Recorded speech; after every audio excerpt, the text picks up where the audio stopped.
Well, Axis Bank will declare its Q1 results, and we're expecting the net interest income number to grow around 17.3% when I'm looking at it year on year, a solid 3.2% when I'm looking at it sequentially. 9,100 crore is where that number is expected to come at. Operating profit though will come in slightly softer when I'm looking at it quarter on quarter as well as year on year.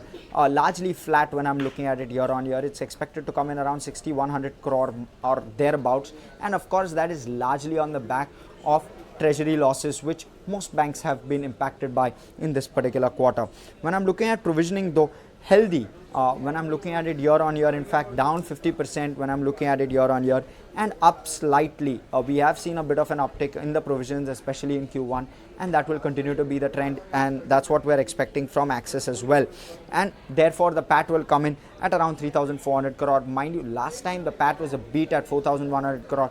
That has come in, will or expected to come in slightly lower on the back of those higher provisions, and of course the operating profit which will come in lower. So couple of things impacting the PAT when I'm looking at it sequentially, but nonetheless PAT will grow 57.5% when I'm looking at it year on year. So solid PAT growth regardless from Axis Bank when I'm looking at the year on year figures. In terms of the balance sheet, good growth will sustain, that's the expectation.